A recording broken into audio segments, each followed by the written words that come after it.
Good?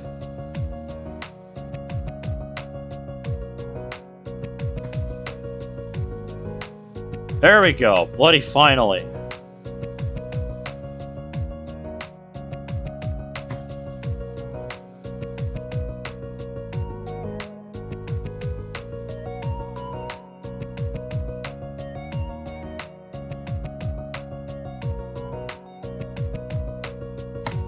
Okay. And we're back. Thank you, my Wi-Fi.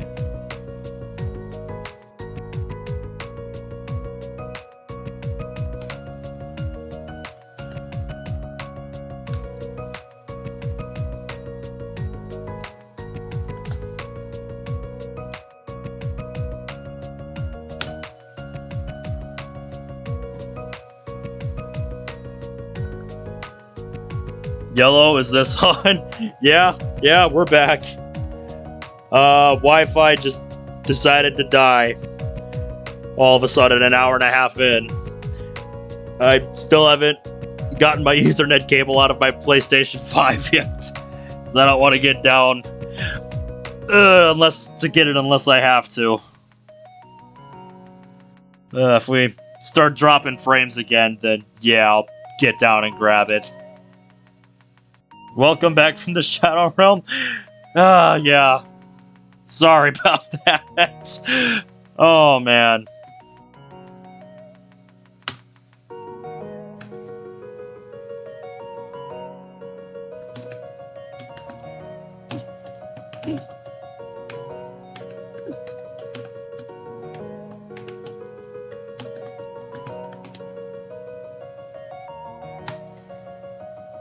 I really do need to get a technical difficulty screen.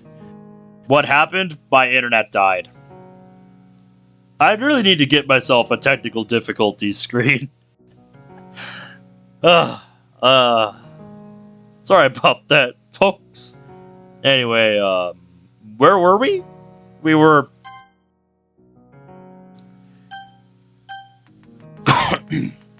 thinking about all the times Monika's on our mind.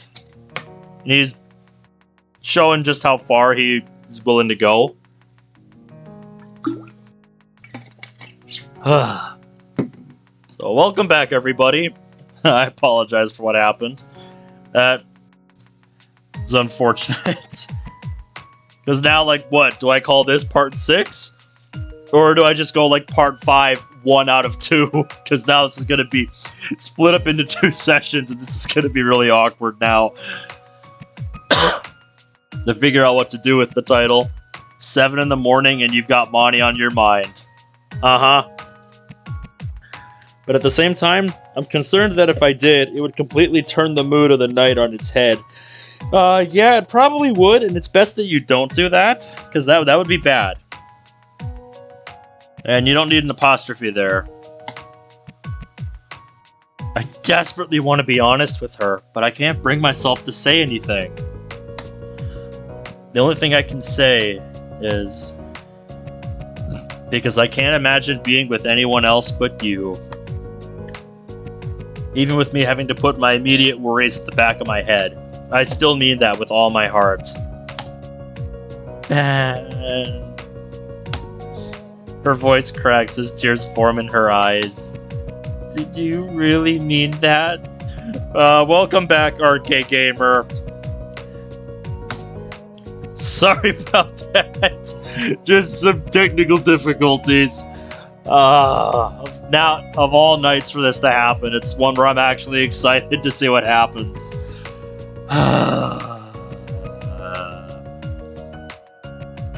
I entwine my fingers with hers and smile lovingly at her.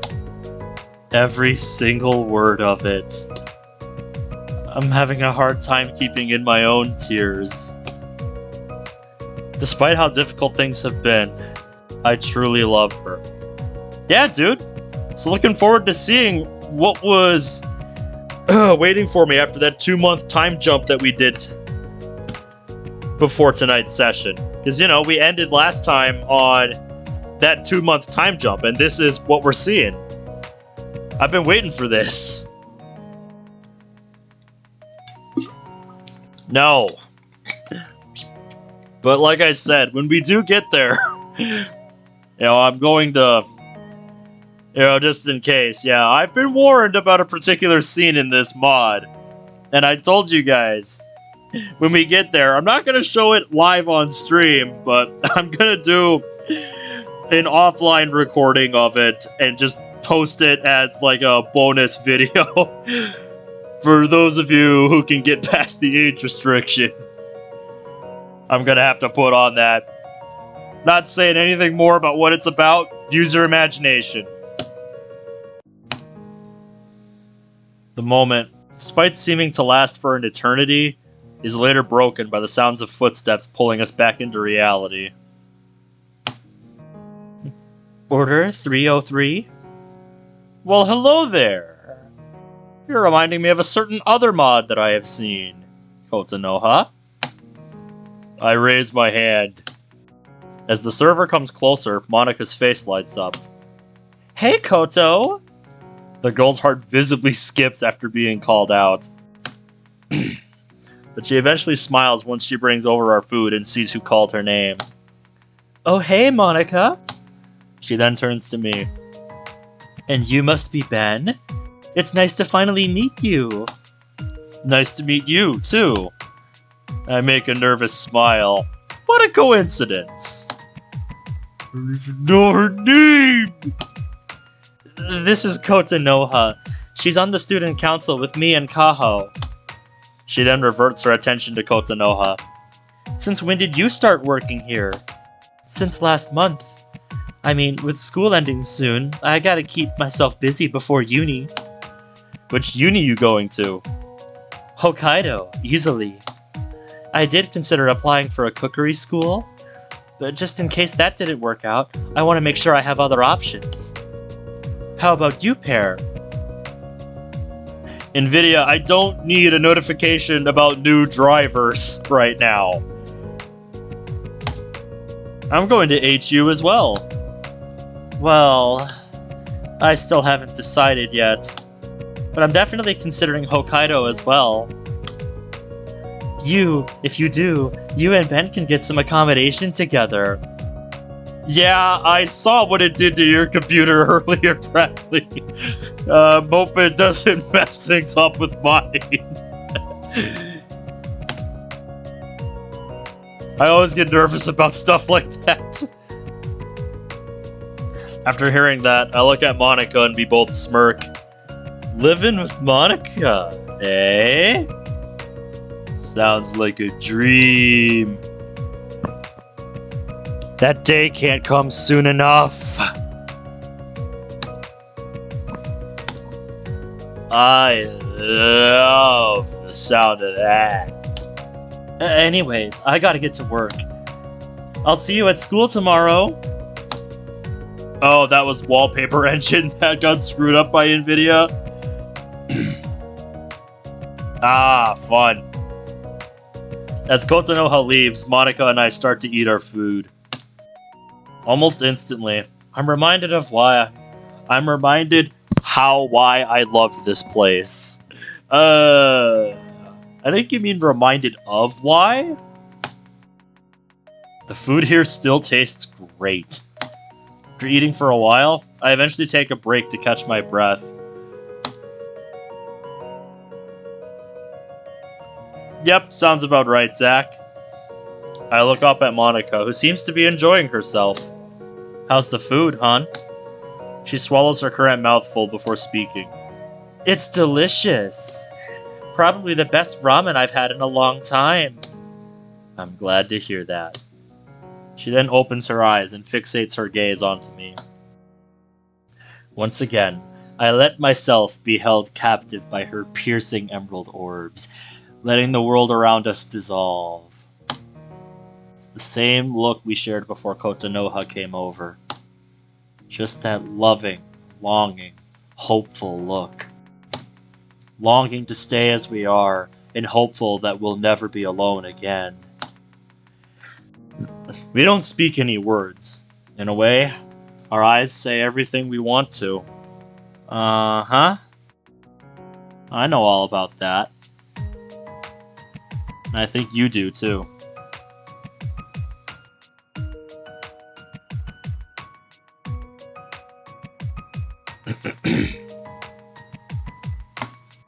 I already know it's going to be a bumpy road ahead. But, as I already told myself a couple months back, it's a risk I'm more than willing to take. Eventually, though, our intense stare breaks and we go back to eating. Soon enough, we're finished with our meals and start to leave hand in hand. Oh God. Okay. Homer. I'm getting a sneaking suspicion I might need you soon. We didn't get back to mine until just past 8. By the time we got back, my mom and Mamoru were just about to go to bed. Natsuki, however, stayed up for a little bit longer after they'd gone up to bed. Regardless, I just ended up taking Monika up to my room. After spending the most part of the day out together, the pair of us just wanted to rest. We ended up laying on my bed, wrapped in each other's arms.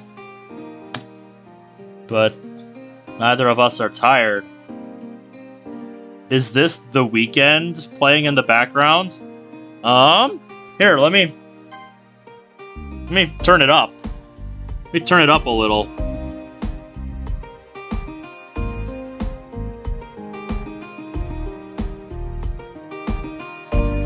Any music experts in chat want to take a crack at it before we go any further?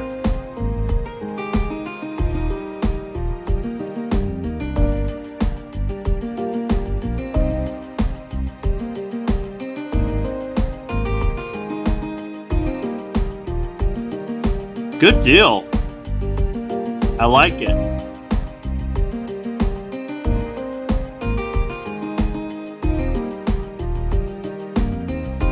Be sure to let me know. Alright, I'm gonna turn it back down and continue. Like I said, Homer, I get the feeling I might need you soon.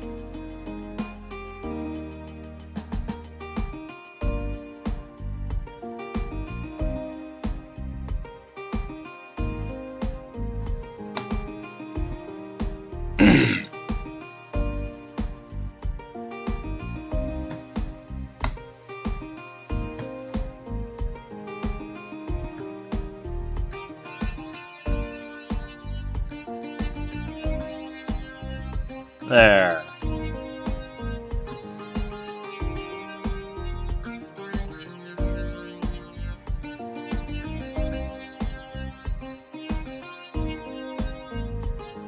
Now then.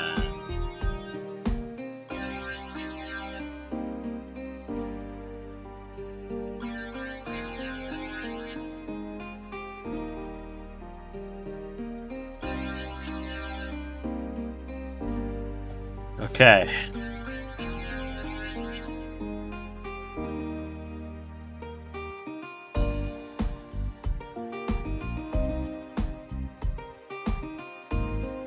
Well, looks like Bradley found the song. So, for those of you that want to look it up, there you go. There's the name of the song this instrumental is from. Anyway, let's continue.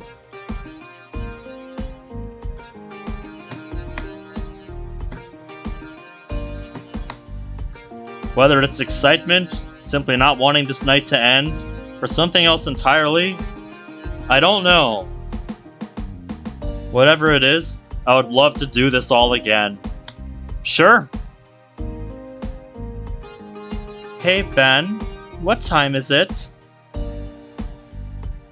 Using my free arm, I grab my phone and turn it to my face before turning on the screen. Thankfully, I remembered to turn my brightness down. Interesting. Good to know. About 10 to 10. I look back to Monika. You want to head to bed? Not yet. But there's something else I want to do. Monika ends her sentence by looking me dead in the eyes with a lustful smile. Yep, it's that time. Yeah, that much is obvious, Bradley. Got my finger hovering over the hotkey. Does the mod actually go into it? That's what I'm waiting to see. I've got my finger over the key. In case I feel like I need to.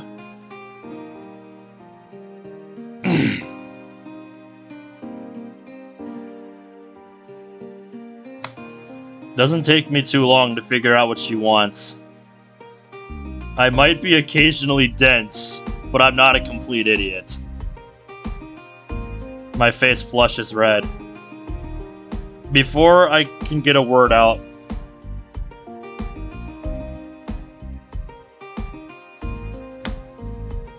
and that's about as far as we go with that!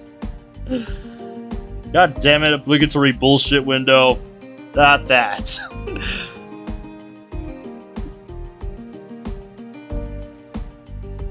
Yeah, I'm gonna do a reading of this offline, but no, we're not doing this here. No, I refuse.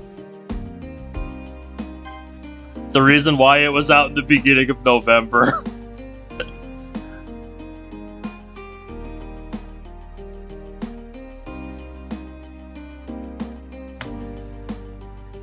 Skip button time? Yeah, fun fact. Fun fact, skip does not actually do anything here, so I just have to advance my way past it.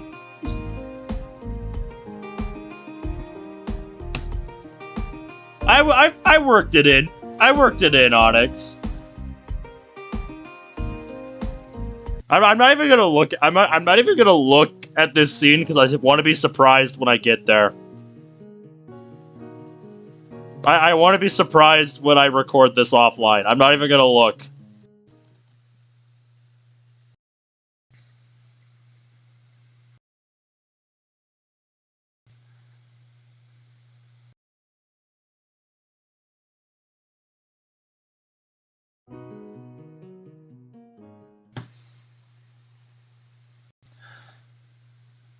Okay. I think we're good now.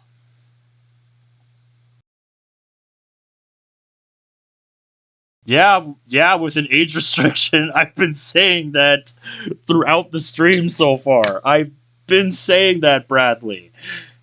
I'm gonna record it offline and upload it with an age restriction. Like I said, I'm personally not a fan of censorship, but YouTube is. So I do what I gotta do. Probably wasn't paying attention.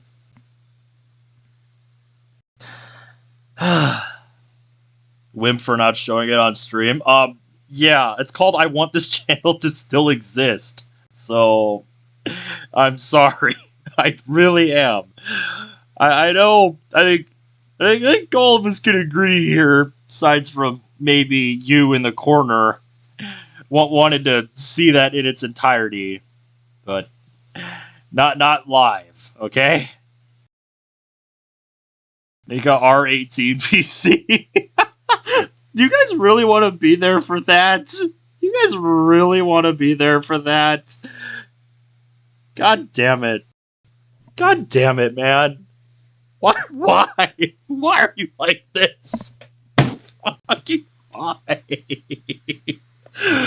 Oh, god damn it. God damn it. Anyway, to continue. I feel the early morning sun against my eyelids. Make AI art with no disruptions. Don't tempt me. Don't tempt me with that. I groan in my sleep and stir a little bit. As I stir, I feel Monika rub her head against my bare chest as she holds me a little tighter. 5 more minutes, babe. I smiled sleepily as I pull her closer to me. To say last night felt amazing would be one hell of an understatement. But we were sure as hell worn out by the end of it. By the time we'd gone to sleep, it had just gone well past midnight. In all fairness, we were both tempted to skip school just to have some more time together. I'm honestly tempted to take her up on that idea. Fortunately, we were woken up by the sound of loud knocks on my bedroom door. We jolt up in shock at the sound on the other end of the door. Oi, lovebirds! Wake up! You're gonna be late! As soon as we hear Natsuki going downstairs, Monika practically leaps out of bed. I hear her rifle through her bag, I'm guessing for her uniform. Just gonna go to the bathroom to get dressed. She sounds completely embarrassed. As soon as the door closes, I open my eyes and get out of bed. I go over to my closet to get my uniform. Before I can get dressed, though, I quickly spray myself with deodorant. I'm not a fan of spray deodorant. After getting dressed and making sure all my books are in my bag, I head downstairs. They're talking about the Discord server, mate. In Stream Zone, check the description.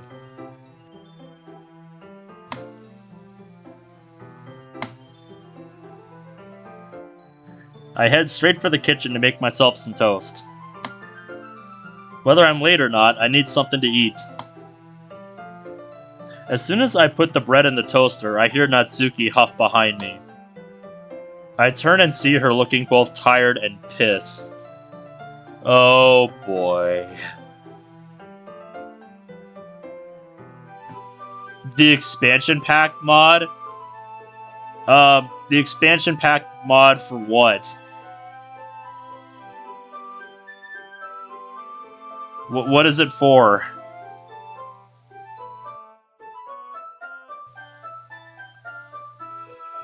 Morning, Natsuki. You'll find out. Just send it to me if it's that bad. If you can't talk about it here, just send it to me over Discord, I guess. Oh god. What is the thought of that scene done to you guys?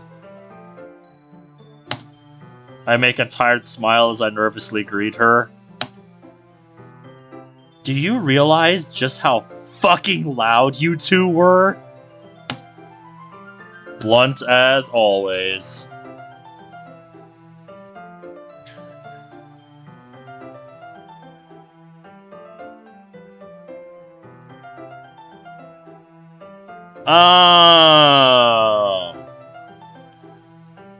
Oh, you mean that kind of expansion. I think I've seen that one.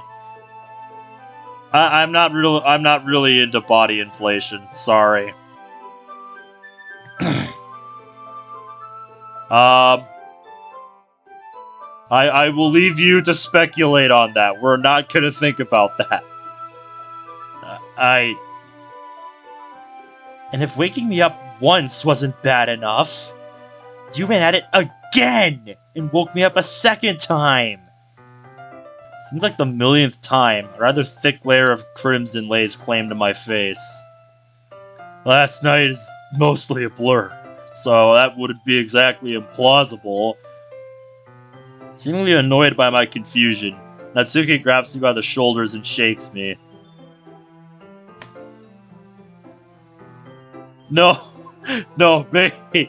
That was the typo that I read just before you joined, like right when you joined, mate. That was the typo. That was the typo, mate.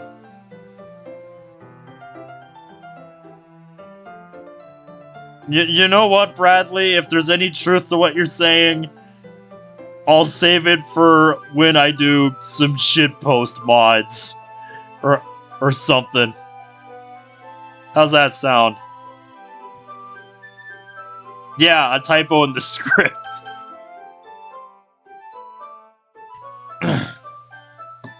Here, I actually took a screenshot of the line because it's so goddamn funny.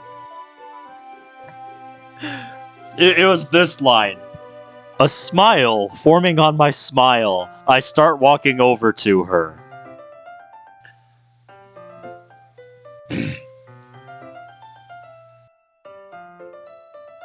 Seemingly annoyed by my confusion, Natsuki grabs me by the shoulders and shakes me. I woke up at 3:30 in the fucking morning because you pair thought, we could go for round 2. Whoa, chill out. No, I have no intention of chilling out.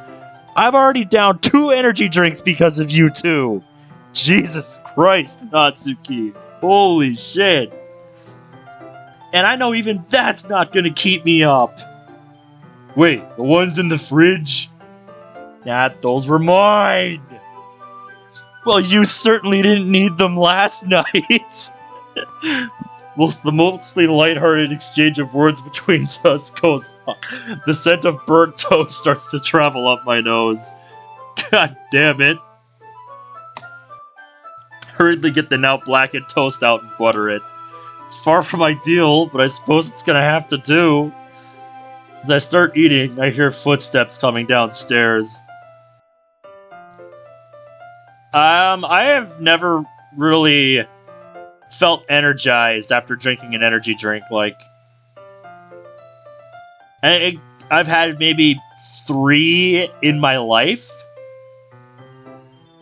And they've mostly been for when I know I'm gonna have a big fucking stream. So yeah. Given how Mom and Mamoru would have already left for work, the only person it could be is Monika. I decide to go see her. Morning, Moni. Ben, I need you to look at something. You feeling okay? She sounds worried. Yeah, I'm fine. But I think when we were, I think you did something. No. Okay? Are you thick boy? Zach, I think we got an answer to one of your questions from earlier. Where should I look? Monika simply turns and points to the back of her neck. I get close and look around to see what she's on about. My eyes dart all around until I spot a deep red mark just in between the side of her collar and her ear.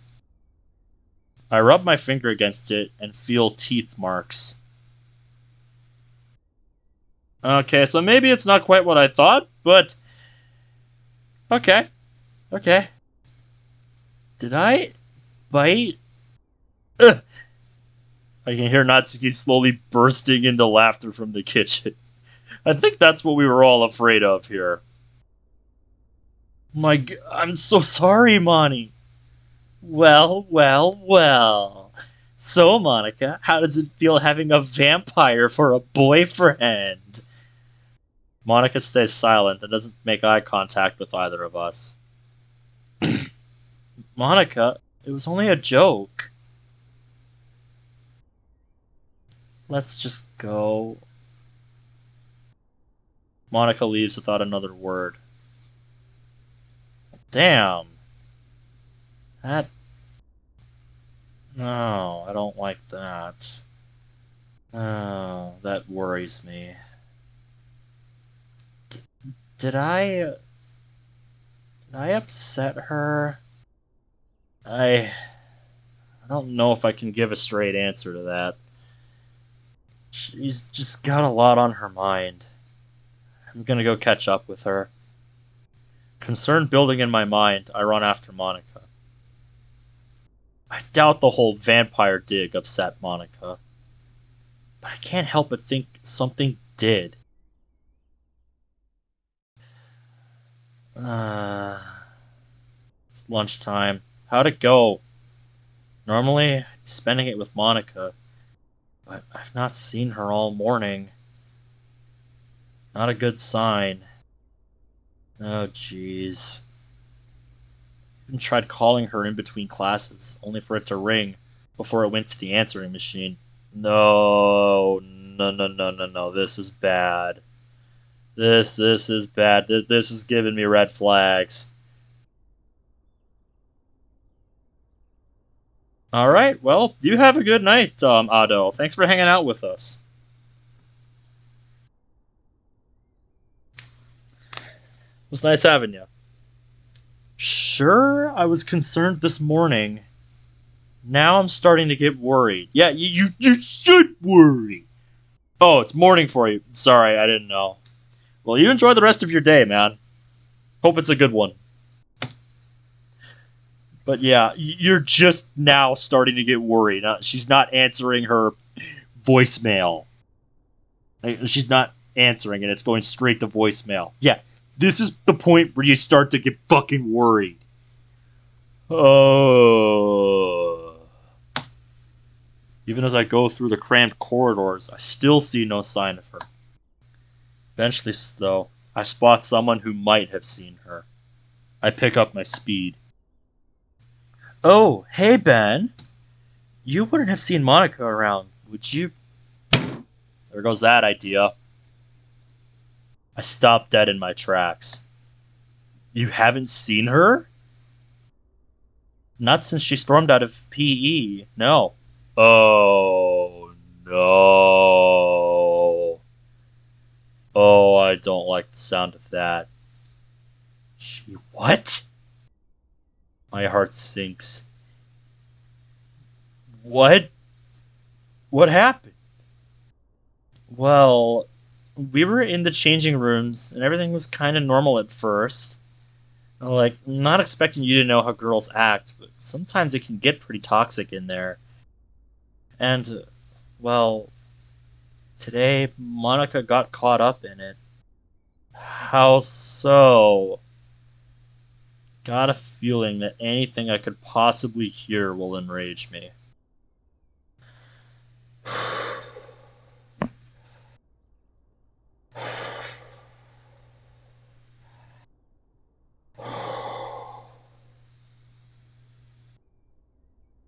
Okay.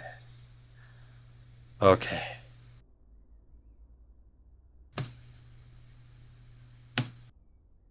Kaho keeps her voice low enough for me to hear. To make an overly long story short, two of the bitchier girls in the class spotted those few marks you left on Monika. And they just started saying all sorts of shit to her. Just imagine what you'd heard. Just imagine what you've heard people call each other in this school. Take that and chuck it out the window, because from the way Kaho described it, mate, they bloody tore into her. And into you as well, by the sounds of it. I feel my breathing starting to quicken. Didn't even have to say any of what those two girls had said to Monika. My mind's already making sure to come up with possibilities. My chest tightens. Ryuji looks over to me. In his eyes, there's a layer of concern that I've rarely ever seen from him. If ever. Hey, you feeling okay, Ben? Yeah. Fine. I think I just need some air. I'm lying through my teeth. Oh, I know you are. If you two do see Monika, just let her know I've tried calling her. I'm just really worried about her. Ben, of course we'll let her know. I nod, silently thanking them both before I head off. I turn heel and start making my way towards the roof. Maybe Monika's gone up there during my time downstairs. Either way, it gives me time to work on the poem I didn't get to finish last night.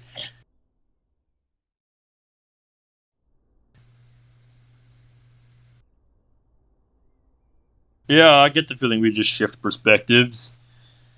Oh boy. After the bell rang, I unlocked the cubicle I was in and stepped out. I'd calmed down from my initial breakdown. Not been talked to like that from anyone in school in a long time. Especially not to that degree. It's worse enough them trying to make me seem like some slut that can't keep her legs shut. They brought Ben into the equation. I couldn't stand for that. Wait, I feel like what they said about him hurt me for more than what they said about me. Have I grown numb to being talked down to? If I had, though, how would I have been crying for the last God knows how many minutes? Take one look at myself in the mirror. Ben would be happier without you. Oh. No. No. Don't you start talking to yourself like, no. No. That's not what I want to be hearing right now. Don't you do this to me. You can't keep hiding everything from him. You'll end up letting everything slip out eventually. You're too fucked up for someone like him. My heart aches as I mutter to myself. As much as I want to deny it, I can't help but feel it might be true. I know Ben's been hurting, can tell by the look in his eyes. And I haven't done a single thing to do anything about it. That might be a good idea, Bradley. Maybe if he was with one of the others, he wouldn't be worrying so much. Maybe Dad was right about me not having a clue what I'm going to do with my life. Yeah, I should... I'm snapped back to reality by the sounds of footsteps coming down the hall. And those steps are accompanied by voices that I can't quite make out. Just in case they're coming here, turn to my cubicle and lock the door. My heartbeat slows as I hear the door open. Don't even get me started on Sadako. That bitch looks like she just crawled out of a fucking well. Great. One of them is one of those same girls from PE. Try my hardest to keep silent as they continue their conversation. Well, that's a conversation. More a vehicle for them to degrade other students. It's not too long until something they say catches my attention. So Yuki called me the other day. Oh yeah? What'd she want? Nothing much. I thought I'd tell her about my ex, though. Ben? Yeah. She said either Monika's standards are non-existent or she's desperate. Oh, she's desperate, alright. I can feel my blood starting to slowly boil. Did you know that she let Ben bite her? The second girl scoffs. You serious? Yep. There's one on her neck, one on her back, and one on her arm. They're a pair of weird cunts, aren't they? I grimace internally. I despise that word. I don't know whether you would be impressed or saddened that I've become numb to stuff like that.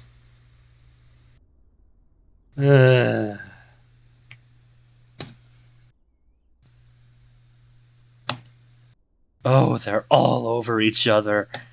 Wouldn't be a surprise if he's already knocked her up. I let out a small sneeze and the conversation falls dead silent. Footsteps approaching the cubicle and my heart goes into overdrive. There's then a quick burst of knocks on the cubicle door. Is somebody in there? I stay silent. I still don't budge. The knocks then become quicker and more aggressive in tone.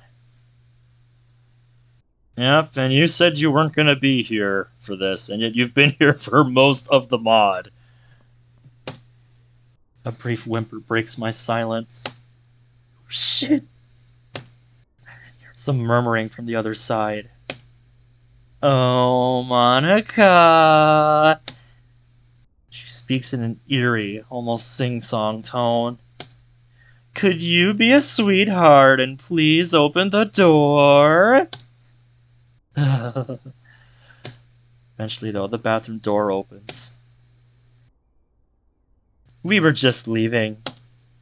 Yeah. Sure you were. The other girls leave.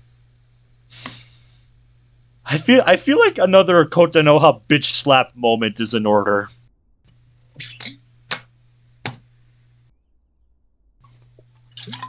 That's what we need right now.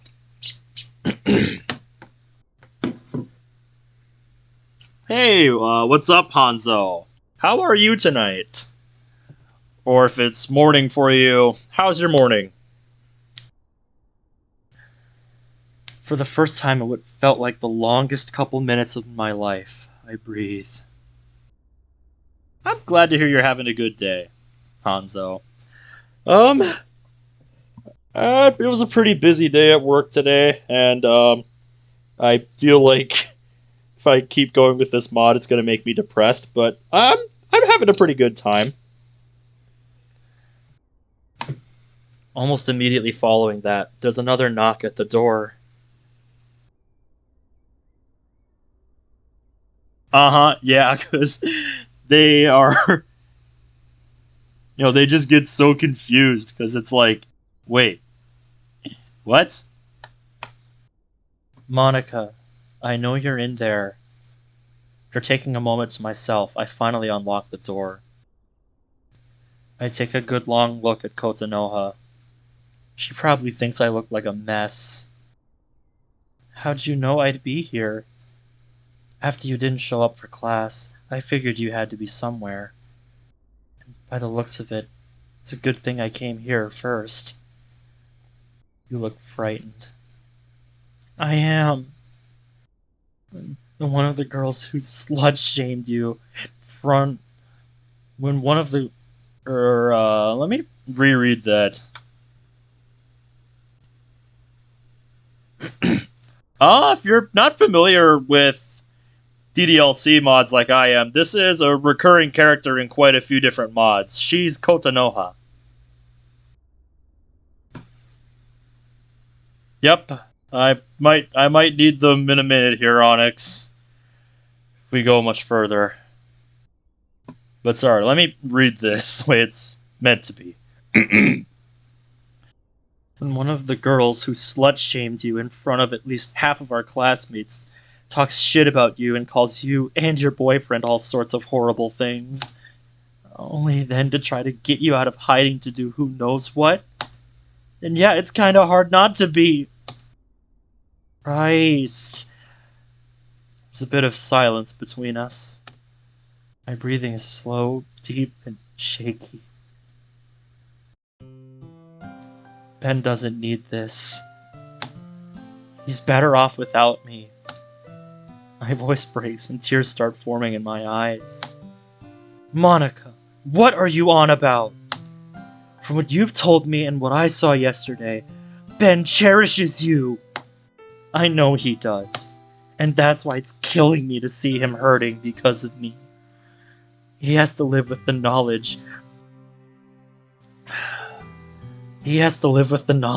My dad puts me down every single chance he gets. He has to put up with me every time I break down. I almost ruined one of his friendships with one of my club members as I let myself become a paranoid, jealous bitch. He's been nothing but sweet and patient with me, and I'm just piling all this shit onto him with no consideration. He doesn't deserve any of this. I can't hold it back anymore. I let all my tears out. Monika. Not another word, Kotanoha pulls me into a tight embrace. I bury my face in her shoulder and just let everything out. The dam is finally broken. It all must come to pass. I really do feel for her in this moment. I've said it before and I'll say it again. If there's one thing this mod does right, it's its fucking emotional tone. My god.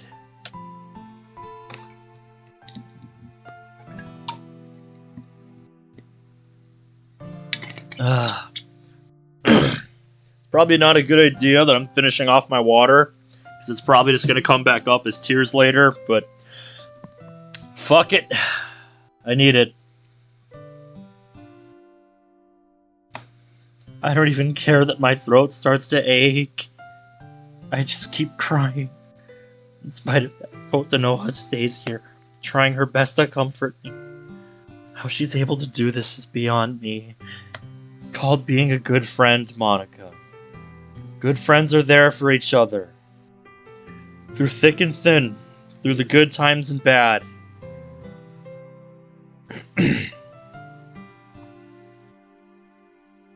So, it's a saying that I've heard a lot. If you can't handle me at my worst, then you don't deserve me at my best. Monika, everything's gonna be okay. No, it's not. I'm just gonna let everyone down. Everyone just holds me so highly. You're not what people say you are. But that's a good thing. No one's perfect. That's what makes us human, after all. Thank you, Kotanoha. Kotanoha, real MVP. Doing God's work. She pats my back. Once more, there's silence between us. I hope you brought popcorn, mate. You're gonna need it. But Kotanoha eventually starts talking again. I don't want to sound like I'm being mean, but have you ever considered seeing a therapist? I nod against her shoulder. I'm petrified, though. We'll all be here for you. Me, Kaho, Ben, and the Literature Club. We'll all be here. Like I said, Kotanoha, real MVP.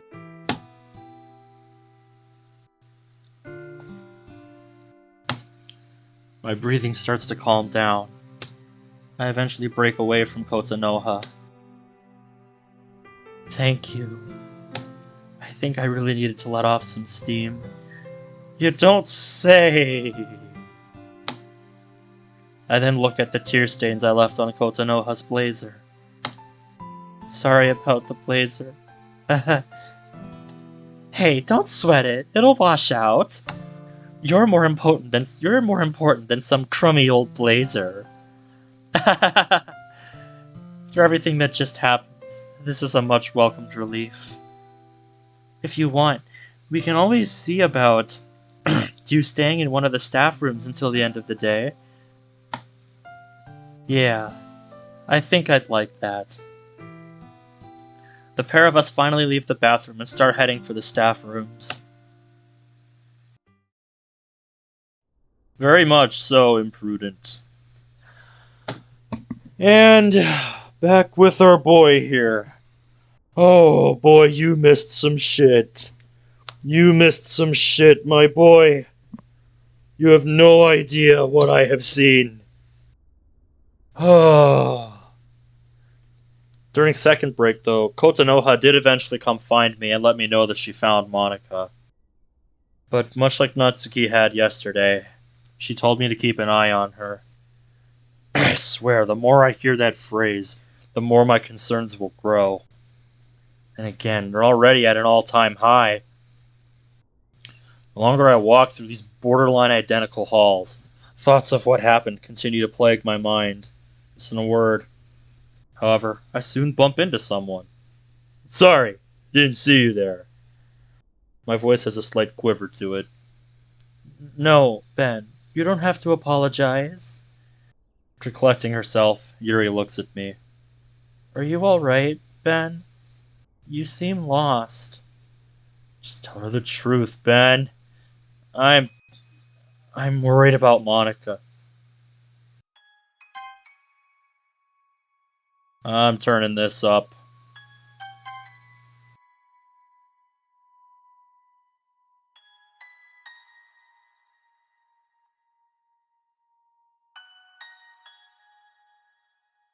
Alright.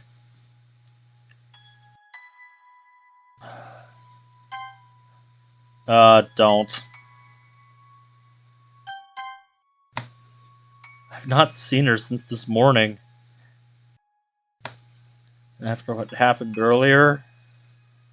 I know it's none of your business. I don't even know why I said anything.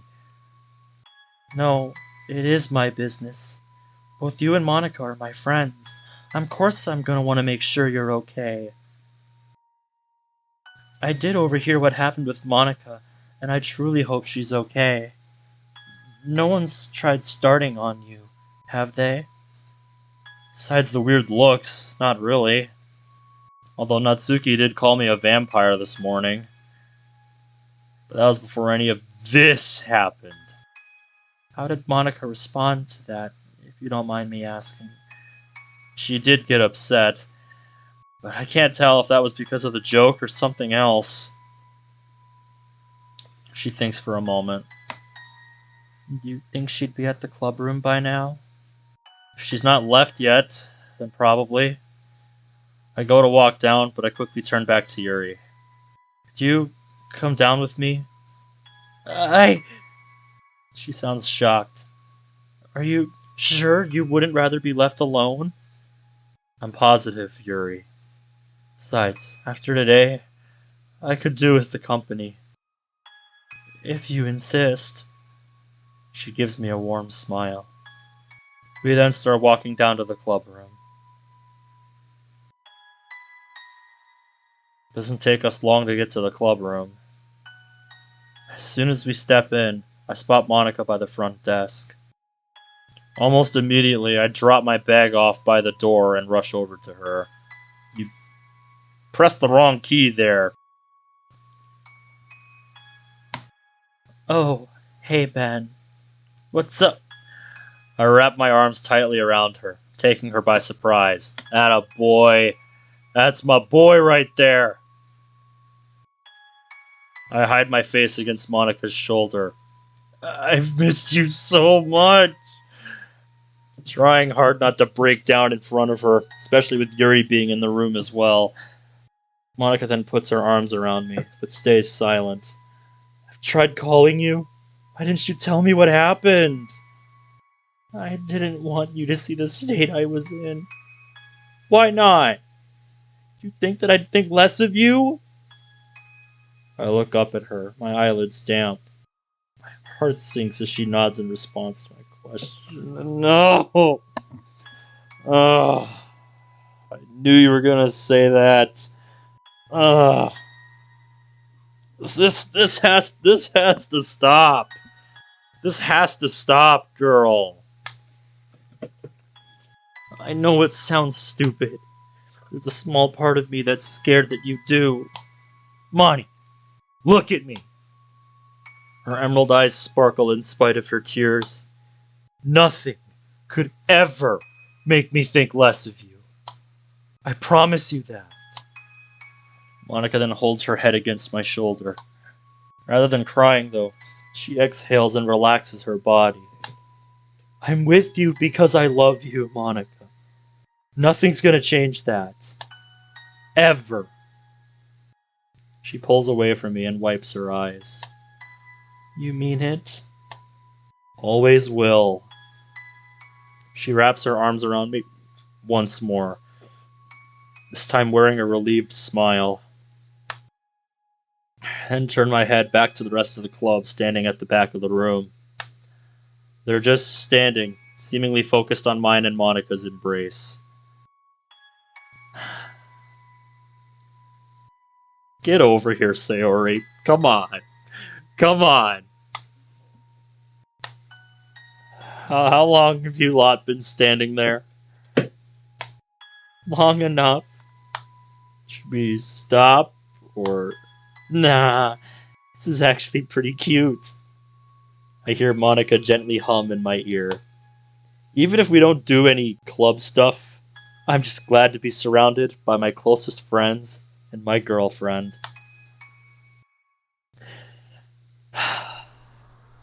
We didn't end up sharing poems at all today. No, today's not a good day for that. Just be there to support each other right now. That's what you need. Given how Monika had been feeling, we decided it would be better to relax. Yeah, I think that was the right decision. I think we can all agree on that. My God. You have no idea how hard I've been trying to hold my composure. You have no idea. Monika took the chance to de-stress. Zarya and Natsuki decided to start a new manga, and Yuri and I were able to continue the book we were reading. Natsuki even apologized for the remarks she made this morning. I've got pretty steeled nerves here, Zach, so it takes a lot to break me. That was some very powerful writing, though, I have to say. That was very powerful writing. And I have to commend the author on that. You did a very good job with that. That was brilliant. That was absolutely brilliant.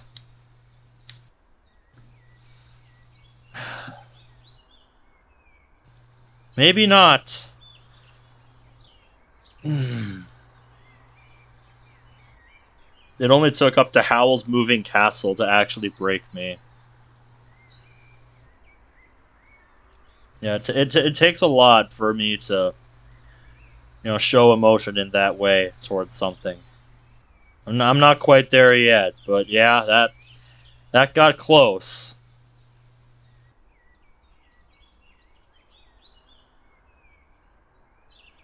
And you in the corner there. Just let me know if you want me to hold you next time something like that happens.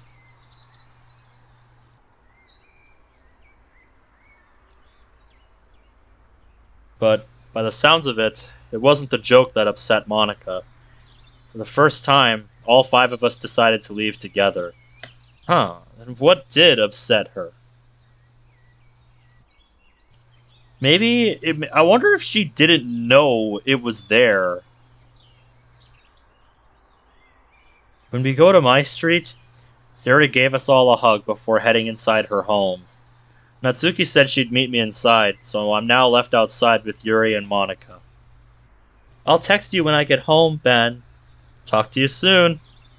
I give her a quick kiss before we start walking home. See you tomorrow, Yuri. See you later. I smile to myself as Monika slowly disappears into the distance. It's always nice to see you two being as close as you are. You two are one of the sweetest couples I've ever seen. Right? Ah, you're too kind.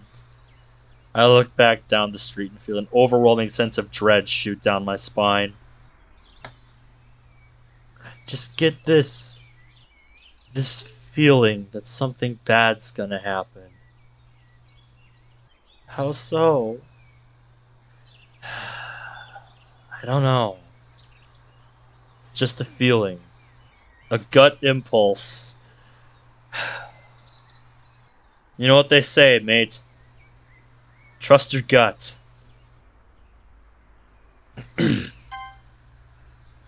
Oh, you finally caught one that I missed.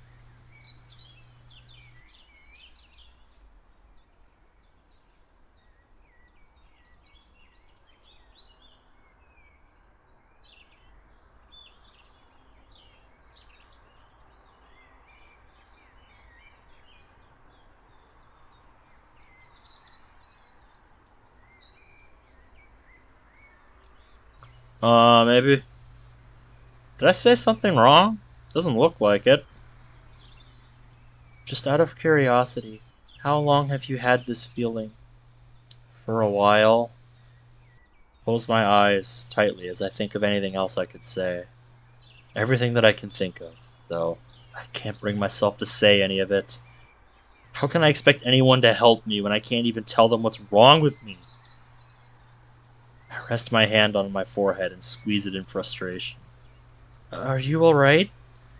Yeah, I'm fine. Just got a little bit of a headache.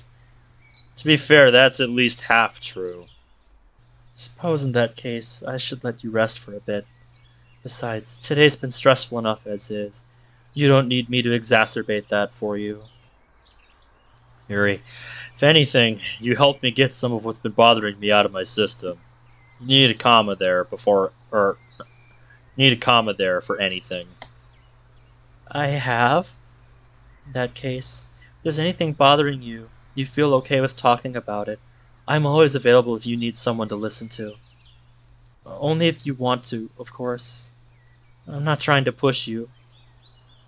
I'd be more than happy to take you up on that. Only when you're ready, though. It's a mutual silence between the two of us. It only lasts for a few seconds before Yuri starts to turn back. See you tomorrow, Ben. See ya, Yuri. Yuri starts walking back home at a quickened pace. Missing a word there. I do notice a slightly flustered smirk on her face. Regardless of that, I do find it pretty sweet of her that she's offered to listen to me. Just hope that she wouldn't judge either me or Monika for any of it. Feeling a slight bit better, I step back inside. I end up taking a slower walk back home than usual. Missing a word there. I did also stop by a small cafe around the corner from Ben's to go get a coffee. For everything that's happened today, it was a much-needed boost. Eventually, though, I come up to my house and my heart immediately sinks. What's Dad's car doing here so early? He sees the marks Ben left. You'll kill me! Slowly approach my house and enter. I shut the door as quietly as possible. Almost instantly, though, Dad calls out from the living room in his usual gruff tone. Monika, there's a letter for you in here. A letter? That's odd. I wasn't expecting anything. I see Dad sitting down, looking directly at me. On the table, there lays a brown envelope cleared with my name. What are you waiting for? It's right there. I roll my eyes and pick up the letter. I look on the back for a return address. New York? I look at Dad, quite confused. Open it. I slowly tear the envelope open, weary. I think you mean wary. Wary of its contents. As soon as I get the letter out, I start to read and my confusion only grows. We would like to congratulate you on your conditional offer for the internal business course at the University of New York. I never applied for...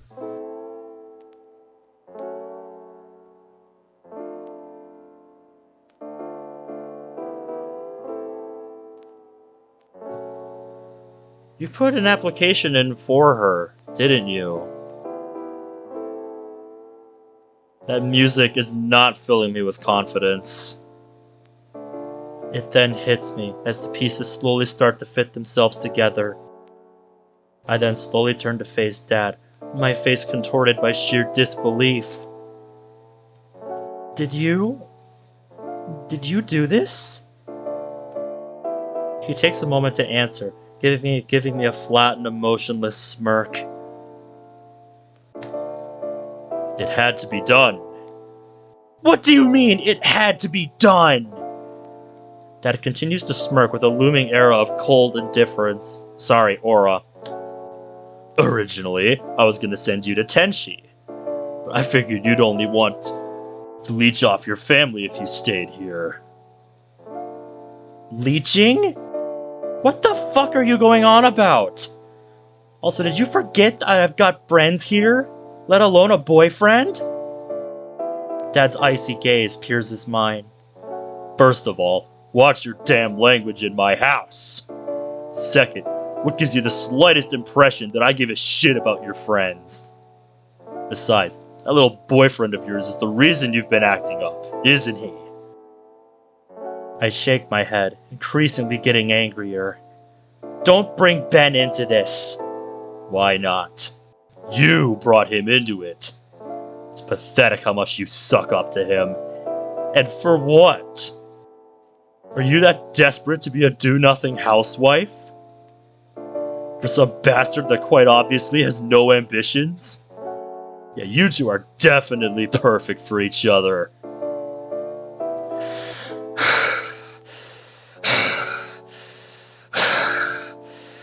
I can't believe how little shame he has.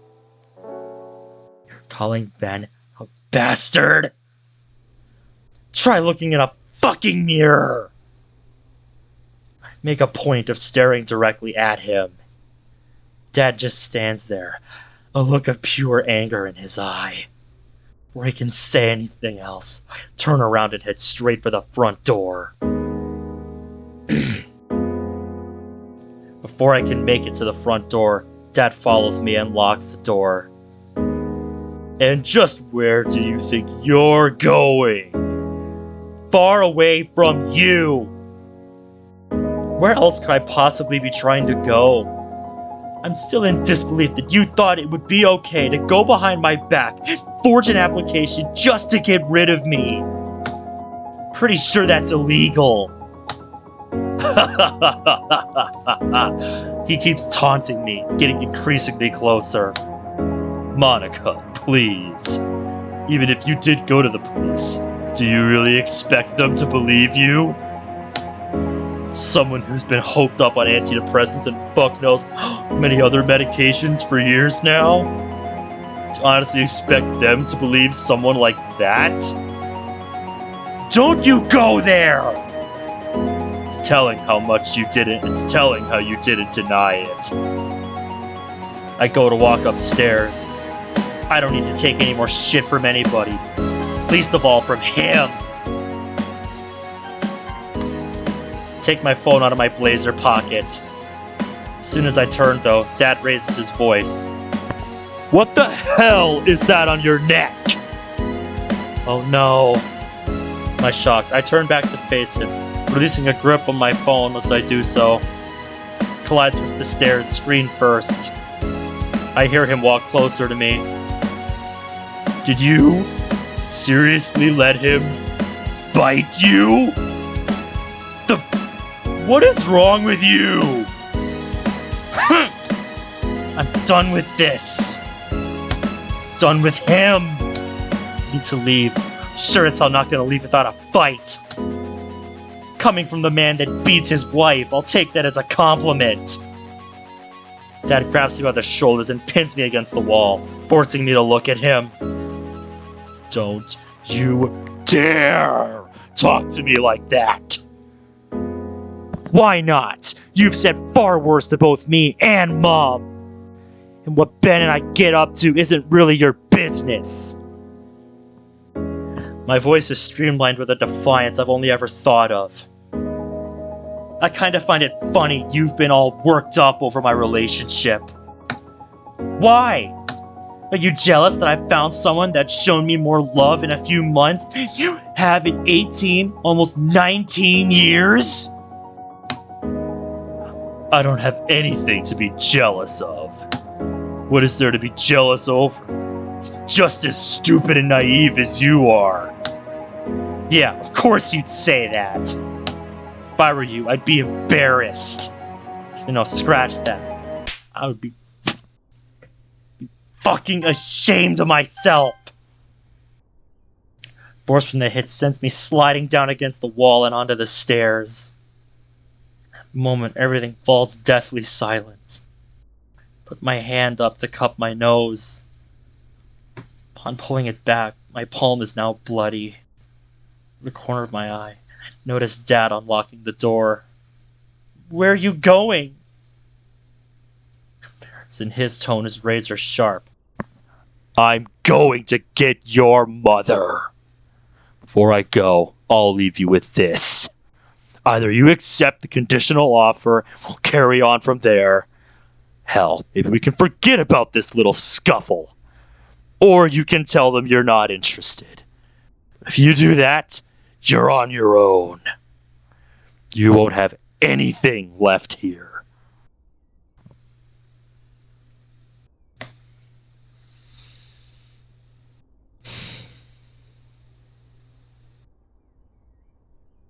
I really don't see any reason this is even a fucking consideration at this point. Like, are you fucking kidding me? Is this even a question, guys? Is this even a question?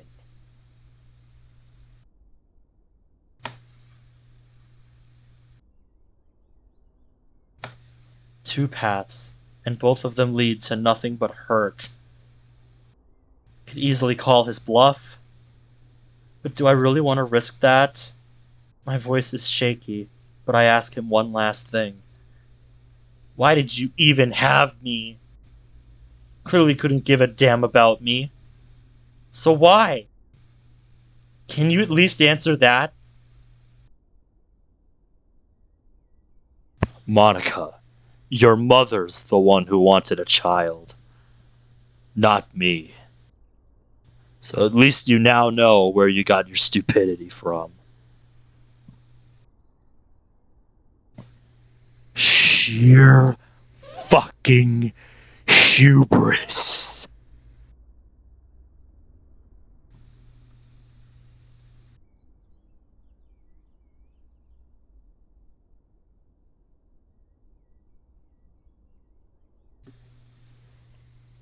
Be right back.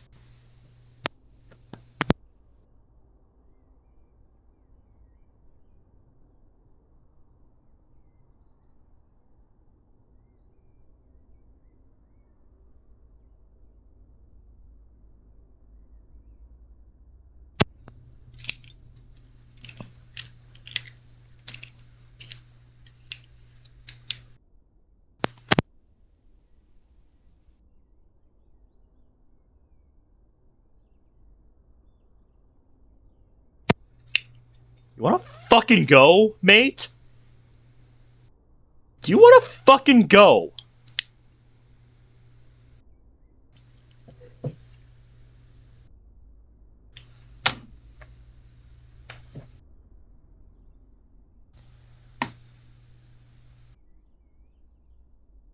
The sheer fucking nerve of this man.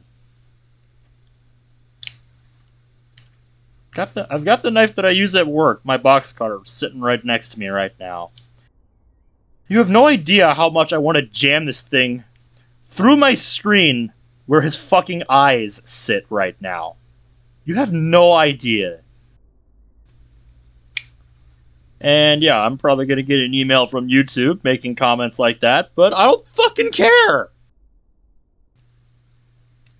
You do not just fucking talk like that to your own fucking daughter. I don't care what kind of father you are. That is not how you talk to your own daughter. Sheer fucking nerve of this man. That's a plus, I suppose. My heart just stops as the whole world falls silent once more. Its response was cold and to the point. As soon as Dad leaves and locks the door, I try to hold my tears back from pouring out. How hard I try, though. They don't relent. Honestly, girl, just pack your shit and leave. This ain't good for you. I don't care if you don't have a plan. Get the fuck out of there. Like a waterfall, they pour at a breakneck pace. Hold my head in my hands and simply scream into them. The second time today, I find myself a broken mess. It's not your fault. The harder I cry, the more my throat hurts. Maybe he's right. It'd be better if I wasn't here. Everyone would be happier without having to put up with me. No. You sound like Sayori right now. No. You need to stop that. You stop that right now. No matter what my mind tells me, only one person sticks out. Ben. The one I've hurt the most, but also the one I care about just as much. He didn't do anything to deserve the stress he's clearly been going through. I can't keep dragging him along with me like this. I can't keep dragging myself through this. Move my hands away from my face, now being coated in tears and blood. I'm so sorry, man. Bury my face once more and start to sob. I'm so sorry. I'm so sorry.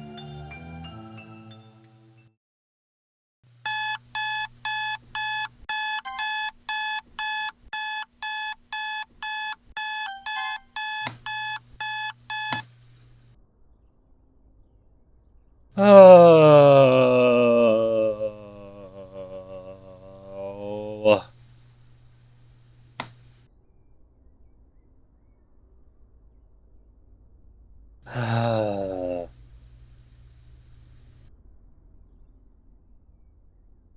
Even if these fucking files don't actually mean anything, I'm gonna be watching these like a fucking hawk after everything I've just seen.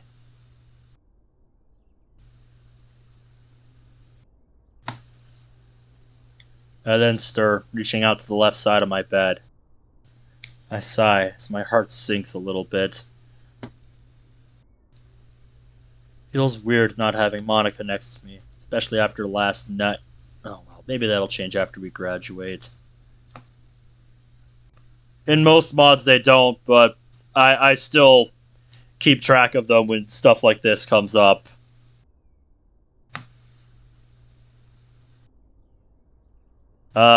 Dev? That's concerning. Don't you give me that look. Don't you give me that look. That makes me worried about you. Don't be thinking stuff like that. Don't you start doing this to me now too.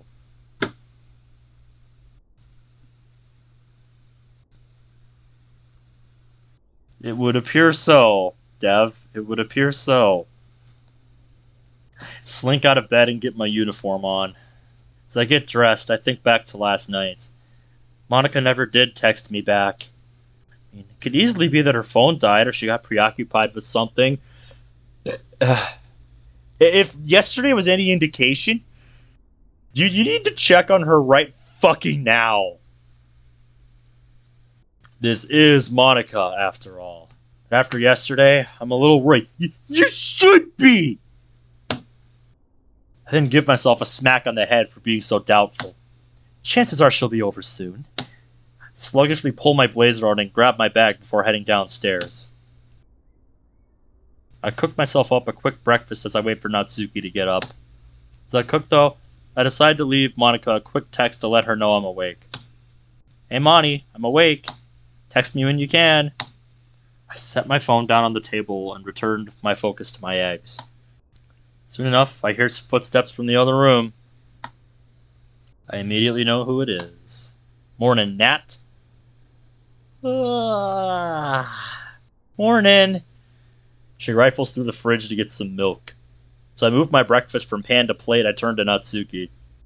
You sure you don't want me to cook you anything? Nah, not in the mood for food poisoning. Alright, suit yourself. I sit at the table with my breakfast and begin to eat. I honestly think my cooking is improving. As I'm eating, though, I notice that my phone still hasn't gone off. If you start hearing me do this, I'm just trying to keep my mind off things. Just trying to keep myself busy. Decide to check my texts. It's not even been marked as read yet. That's concerning, boy. Put my phone down. There's still time before she'd usually be here. Hey, getting some breakfast. Sounds good, mate. Again, I need to give her time. Run my hands through my hair. What the hell's up with me? Am I paranoid or am I just making a fuss over nothing? No, you should be paranoid right now. Knowing me, it's more than likely the latter. Natsuki comes to sit at the table with her cereal. There's an air of silence. Eventually, though, Natsuki breaks the silence. Look, I'm sorry if I'm reading too much into this. Are you okay, Ben?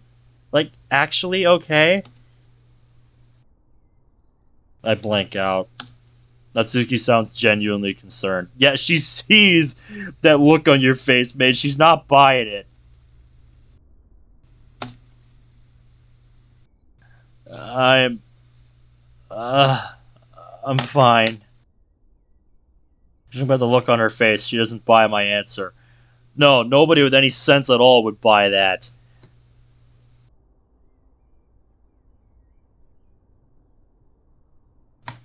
Seriously, Nat. I'm fine. I just didn't get much sleep.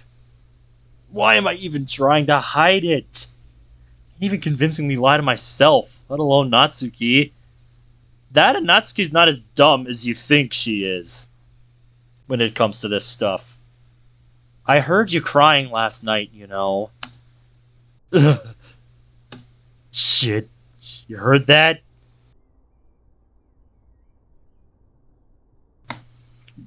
No, I wasn't crying. No, Ben, you were. I heard it all. You're hurting. I don't want to sound mean, but there's something wrong with you. I really want to help you, but I can't if you won't tell anyone what's going on. I know it's hard to be open about what's going on in your head, but just be honest with me. I'm not gonna let this go until you tell me what's going on. Now I've upset Natsuki. Looking down at the nearly empty plate in front of me, I think over what Natsuki said. Kills me to see you like this, short stack. You're doing your best. You're doing your best. I shut my eyes tightly and bite the inside of my lip. I know Monika would probably kill me if I let her family secrets slip. At the same time, Natsuki's quite clearly worried about how it's affecting me. She's also expressed concern for Monika. She's our friend. Lone, practically a stepsister at this point. I should be able to trust her. I look up at the worried girl in front of me. You promise to keep this between us? Unless I get concerned you're gonna do something, then yes. Good enough for me. Sit up a bit and look her straight in the eye. Remember how Moni stopped by the other night? How we... you know? Uh-huh. After everything that happened yesterday, I'm scared that Monika's dad is gonna hurt her if he finds out what we did. Like, more than he already does. She looks at me in both shock and disbelief. He hurts her? Mostly it's emotional abuse. But there's a part of me that thinks it's more than that. My voice chokes a bit. I mean, he already beats her mom, so it wouldn't bloody surprise me. He does what? I nod, my lips slightly quivering as tears start to brim my eyelids. It feels like there's nothing that I can do. Call the police, and then how could I prove anything? Fuck's sake, her dad already hates me enough. I only knows what had happened. They couldn't prove what he's been doing. Jesus. My hands are trembling at this point. Look down at my plate. It's like some of my tears have mixed in with what's left of my eggs. I can't even do a thing to protect the woman I love. Ben, if you're trying to suggest that what's happening with Monika is your fault, then stop. I can't explain why her dad's the way he is, but you can't blame yourself. We all fall silent once more. The short silence is then broken by the sounds of knocking at the front door. Monika? Go to get up, but Natsuki stops me. If you don't mind, I'll go get it. We'll talk about this later. I want to protest, but I feel like that would only cause more problems. I nod and go back to eating my now stone-cold eggs. Natsuki goes off and unlocks the door. Doesn't take me long to find out who was at the door. Morning, Natsuki! Where's Ben? He's in the... Wait, Sayori! And here's Sayori running down the hall. Hey, Ben? Are you alright? I stare blankly at Sayori. Step up from my chair and go to pick up my bag. Then sling my bag over my shoulder and walk out the house without giving her an answer. Oh no. Classes drag on, but eventually the bell rang out for lunch. Unlike most days, I didn't pack anything or get anything from the cafeteria. Man, he is a fucking depresso espresso right now, guys. God, please. Give me something here. I just headed straight to the roof. Natsuki did offer to join me, but I told her I needed some time to myself. I find myself staring out towards the skyline. The silence is comforting, yet oddly lonely. I'd usually be up here with Monika. We would usually either chat about our day, our dreams for the future, or just silently find comfort in each other. But I can't do that without her. Even if I could, the only thoughts of her I'm having right now are whether or not she's okay. I'm worried sick about her, of course. This is more than just simply being worried. It's like there's a weight yanking against my heart, just about ready to rip it out. Checked my phone for quite possibly the millionth time today. Still no text back. I ring her again. Have your messages even been read? I think that's the more important question, mate. Because, yeah, my boy, if your messages haven't even been read, I think you've got yourself a problem here.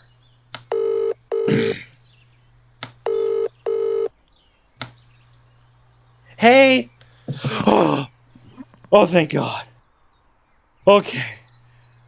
Okay, so that answers that question. Okay.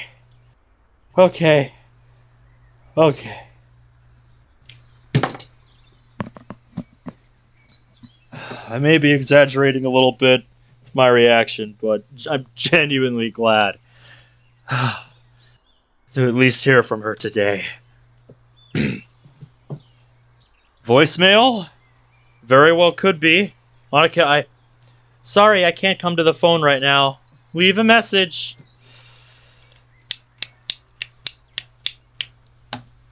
The answer machine tone plays out. My heart sinks faster than usual. You knew that was coming, Zach. I just know it.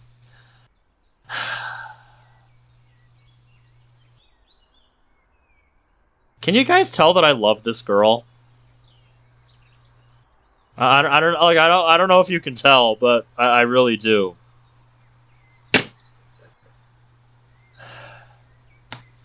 Just what could have happened to her? I keep telling myself she's just ill.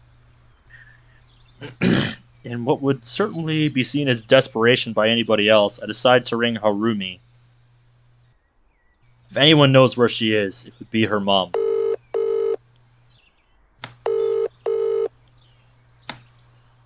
Ben? What's up? Hey, this is gonna sound a little odd. Have you seen Monika at all today? She hasn't been at school all day and just wanted to know if she's okay. Take a deep breath, knowing deep down how crazy this all seems. Harumi stammers slightly, seeming surprised. That wasn't explicitly stated, but that's not implausible. If her phone didn't have a case, then yeah, it almost surely would have shattered on wooden stairs. Well, she told me about what happened yesterday. She could just be having a mental health day, you know? Despite the lingering tone of certain concern in her voice, she does her best to reassure me. I can always text her and tell her you wanted to check up on her if you want me to. Yeah, if you're okay with that. If I told her that Monty wasn't answering my call, she'd probably be more worried than she probably is. Of course. Anyways, I gotta get going. Got a meeting in 2 minutes. I'll call you later. Speak to you later.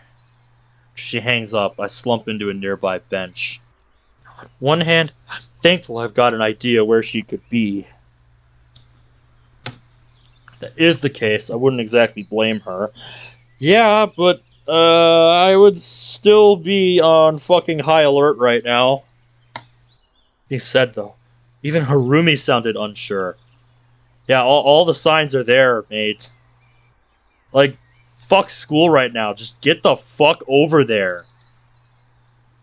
Run my hands through my hair and sigh. She's fine. She's fine. She's just going mad. She's... Pulled out of my thoughts by the sound of the door opening. I look over and see Sayori. She walks over and sits down next to me. I thought I'd find you here. Her voice is soft.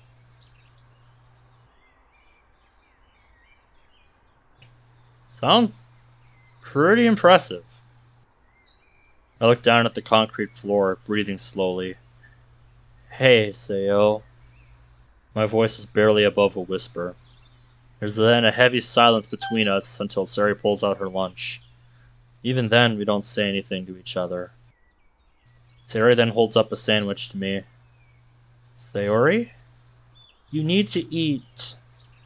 You look hungry. Showing a slight bit of reluctance, I take it and slowly start to eat. In all fairness, I don't feel too hungry. It was nice of her to offer me something. After I finish, she turns to me again. You feeling any better? I shake my head. Hey, what's up, Etienne? Hope I'm pronouncing that right, and I hope you don't mind me calling you that. How is your morning, by the way, dude?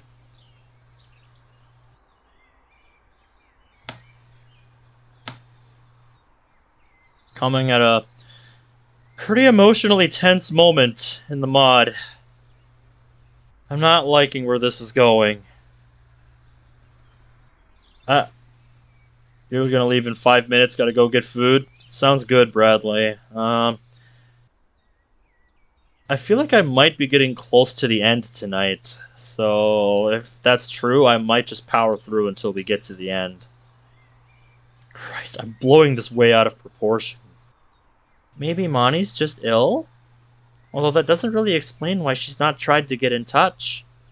Unless her phone's broken, but I don't know about that one. Maybe. I'm just saying it feels like I am, Zach. It feels like I am. I did call her mom. She thinks she just might be having a mental health day. I look out towards the city again. I just hope she's okay. Sari pats my back. Hey, I'm sure she is. And she's probably hoping her sweetheart's okay. I want to believe that, Sayori. I really do. I can't shake this feeling that something's wrong. Something is wrong, you dipshit!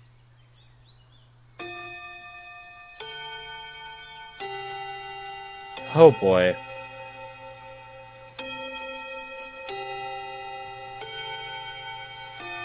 I guess that's our cue. Sarah and I start to walk back down. Time for the day to drag again.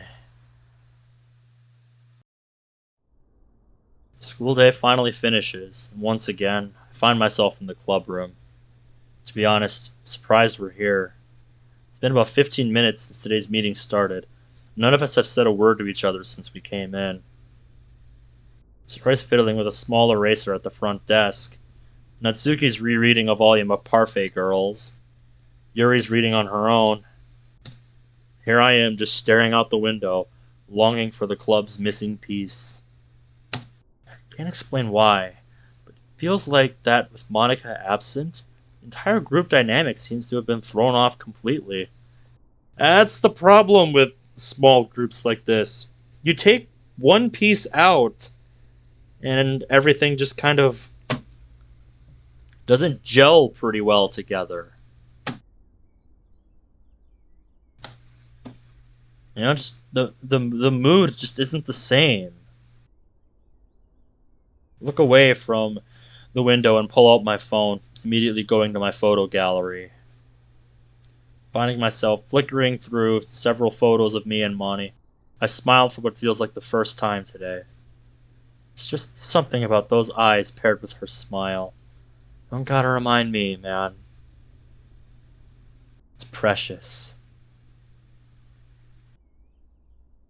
Don't let anyone tell you different. Something ethereal about her beauty. Causing Yuri to look in my direction for a moment. Yup. After a couple moments of silence, Yuri gets our attention. Okay, everyone. I'm thinking it might be a good idea to end today's meeting earlier than usual.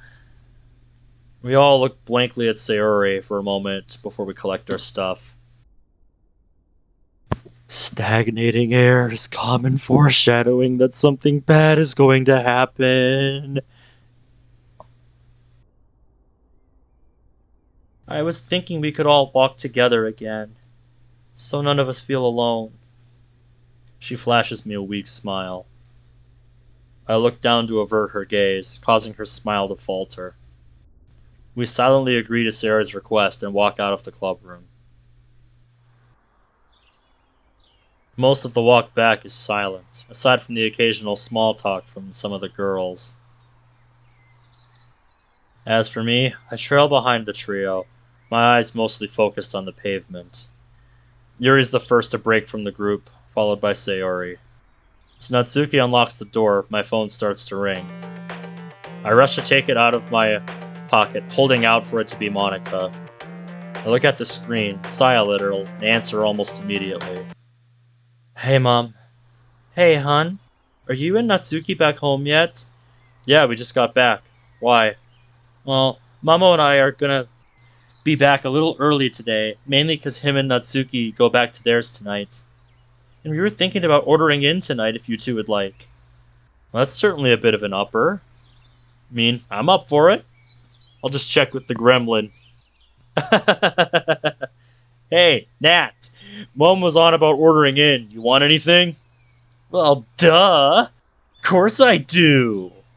I put my phone back to my ear. That's a yes from her. Natsuki. She's gremlin. Alright. We'll see you two later. See you later. Tell Monika I said hi. Ah, you had to do that. Will do, yeah. Hang up before Mum can notice any change in my tone. I then head back inside to get changed. Mum and Mamoru come back around an hour or so after Natsuki and I came back. They ended up ordering Chinese food. During the wait, I decided to try to ring Monika again, in hopes I'll at least hear something back. Alas, there's no change. So I lay my phone on the side. I spot Natsuki in the corner of my eye. Still nothing? Nothing. Damn. I don't know if I'm just being paranoid. I'm worried, Nat. I think the thing he should be looking at is whether or not the messages have even been read. That's the thing I would be looking for in a situation like this. I really am. To be honest, considering what you told me this morning, I don't blame you for being like this. Like, I'm concerned too. Not just for her, though. For you as well. Damn, am I getting that bad? I'm afraid so. Nat, don't waste your energy on me. Uh-oh. No, don't say that. Are you Natsuki stops herself from raising her voice. Oh, believe me, I know, Zach. I know. She gets close up to me and lowers her voice. Are you listening to yourself right now? You can't say that! Sorry. Purvis then hears someone else come into the kitchen. Everything okay in here? It's only Mamoru. Yeah. Everything's fine. He raises an eyebrow. Are you sure, Ben? You look really pale. No. Yeah, fine. Just a stressful day at school. Natsuki glares at me for my blatant dishonesty. If you say so. Even Mamoru does seem to fall for my bluff. He simply gets a glass of water and leaves. Once again, Natsuki's voice is low, but it still carries her usual punch. Did you really need to lie to him? No, I shouldn't have lied. At the same time, I don't really fancy explaining how messed up my head is for a second time. I'll tell them when I'm ready. Okay. Just promise you're gonna be okay. I look down at the kitchen counter. I can't promise anything, but I'll try. Natsuki nods as she wipes her eyes. Sorry if it sounds like I'm being pissy with you. I do care, you know? I know, Nat. I can't imagine how hard this is for you, but I'll be here for you. Okay? She smiles warmly at me, and I smile back. I need that right now, Natsuki. I need that. Okay. There's then a knock at the front door. It doesn't take Mamoru long to answer it. The four of us sit in the living room to eat. Despite us all being here, the room is almost silent. If it wasn't for the sounds emitting from the TV or the sounds of utensils against plates, it would be deathly quiet. I don't eat much. It's kind of hard to focus on eating when it feels like there's a raging hurricane inside my head. I know it's far from healthy to keep dwelling on something like this. At the same time, I can't help but think. Multiple scenarios play out in my head that I'm powerless to stop. I keep telling myself that I'm overreacting, however. She's fine. Her phone's probably just busted. She's probably missing you just as much. Probably not to the extent where it's driving her mad, but still. Eventually, Mom rests a hand on my shoulder. Ben, are you alright? You barely touched your rice. I turn my head to look at her. Yeah, I'm fine. She gives me the same look that Natsuki did. You've been like this since we got back. I've noticed you getting quite distant a few times now. It's just, I don't know, it feels different somehow. No, you've got it all wrong. I'm okay, seriously. I look down at the floor. Now I'm lying to my own damn mother, of all people. I really do need help, don't I? As soon as I look back up, I see everyone looking up at me with varying yet similar levels of concern. Natsuki looks like she's having a hard time keeping in everything I've told her. Ben, if something happened, you can tell us. We're your family, remember? I wish it was that easy.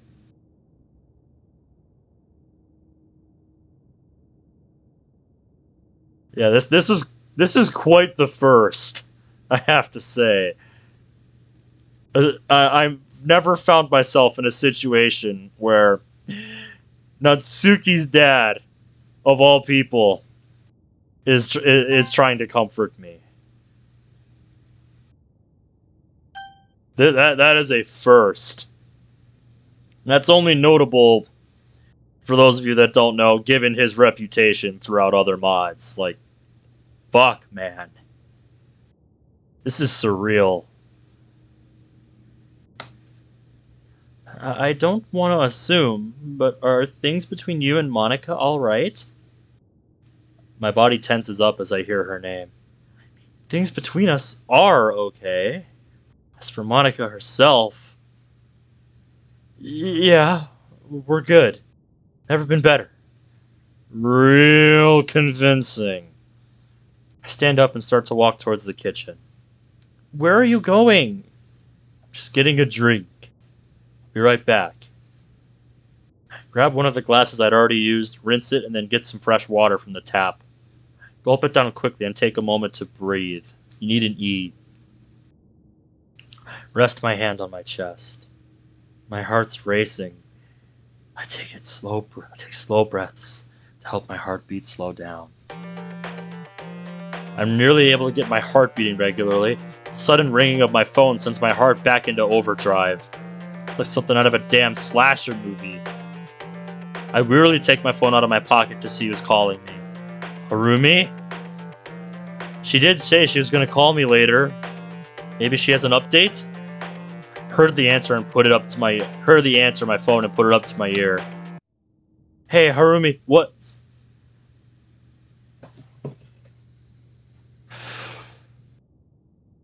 Oh no. Oh no. Oh no. This is why I was telling you to check if those messages have even been read, boy. This is why I was telling you that. Oh no no no no no no no no no no no no no no no no no. So much nope right now. My voice goes from harsh to soft and shaky. Harumi, what's going on? Ben, it's Monika. She falls silent. Take a moment to respond. Is she okay? More silence. No, she's not. My heart stops. My face is frozen in shock. Harumi's voice chokes. We just got back from work.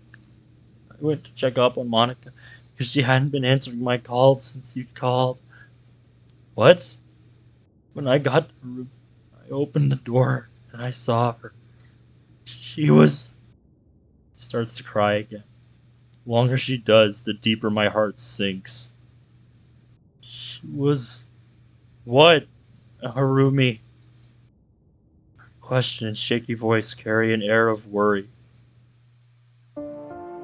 She's gone, Ben.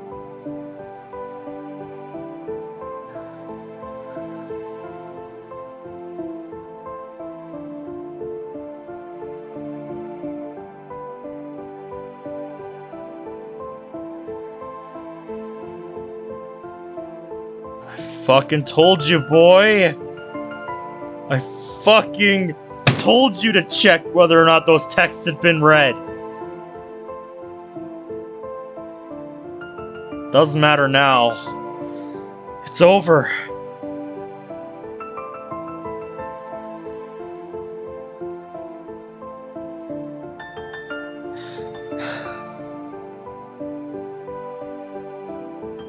Monika.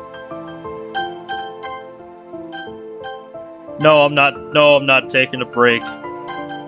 Come here. Come here. Come here. I need you right now. Come here.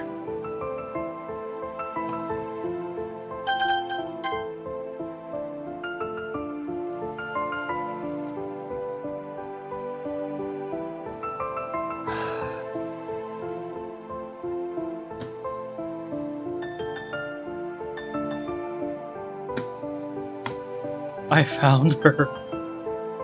She overdosed.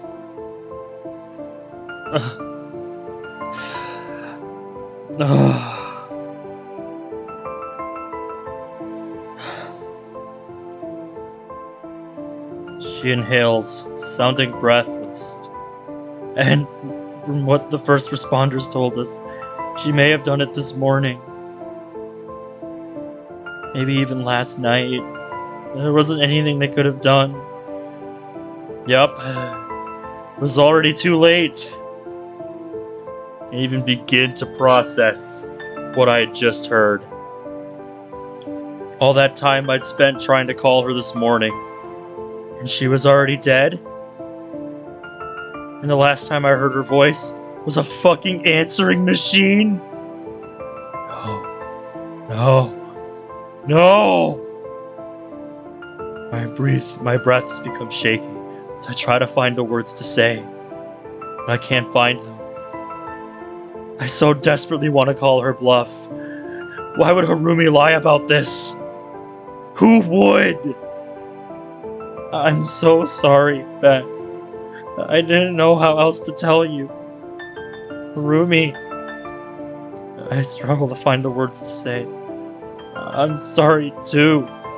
I can't I choke on my own voice. Rumi stifles a sob over the line. I then overhear a second one. One more abrasive and gruff. Daisuke. Rumi then nervously mutters something. Rather shyly, I speak up. What's going on? Sorry, Ben. I'll call you later. Rumi, wait! She hangs up before I can even finish. Put my phone on the side before running my hands over my face and through my hair, trying as hard as I can to keep it together. No, mate. This is the point where you fucking break. This is the point where you break. Sorry, man. It's over. It's too late now. But that's proving itself to be difficult. The only thought running through my head is... I didn't even get to say goodbye. I mumble that to myself as I tap the kitchen counter with my fingers. My lips quiver as tears continue to form in my eyes. I didn't get to... I didn't even see what you said, mate, but... Zach, don't do that unless it's deemed necessary.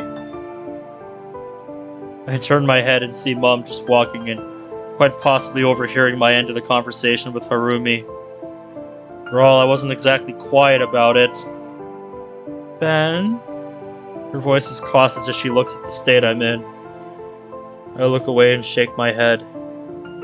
That was Monty's mother. She found Monika. I fall silent and lock eyes with Mom. I open my mouth, but words fail to come out. Only a whimper. I then turn from her and start walking out of the kitchen. Mom does try to stop me, but it proves no use.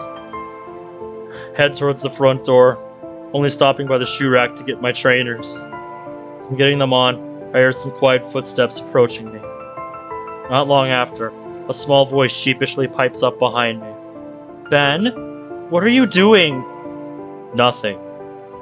My dry, quickened tone doesn't help my case.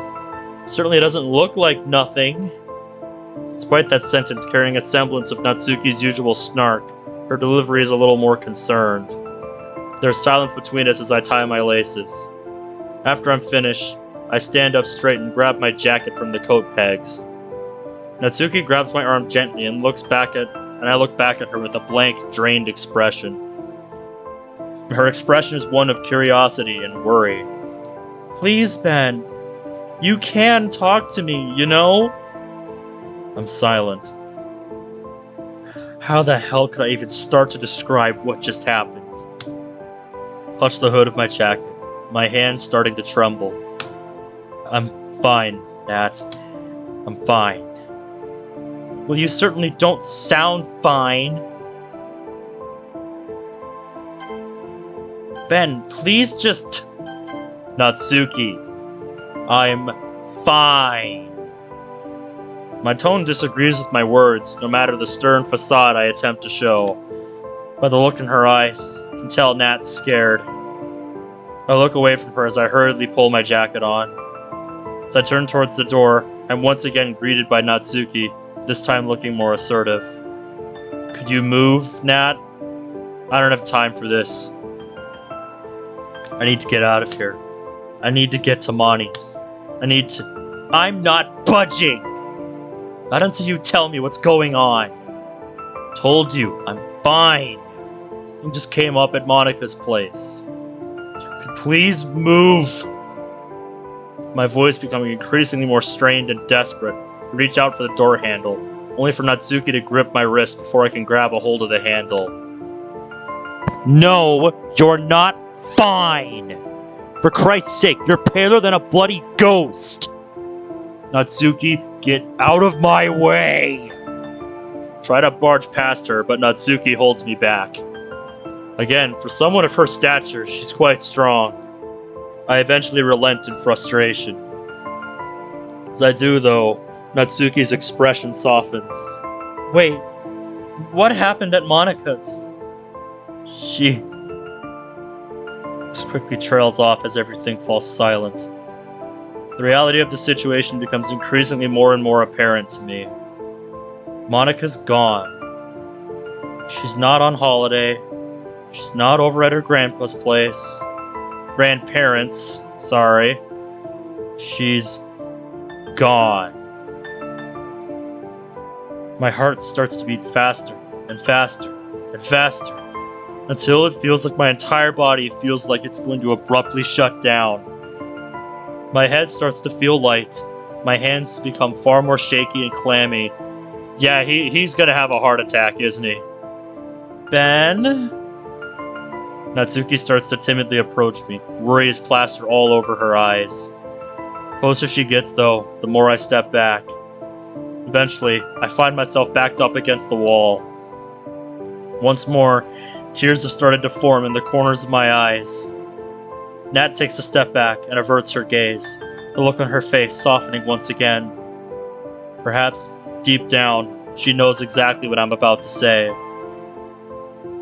It's Monika. She's go. I choke on my voice, falling silent once more. I appreciate it, Onyx. I appreciate it.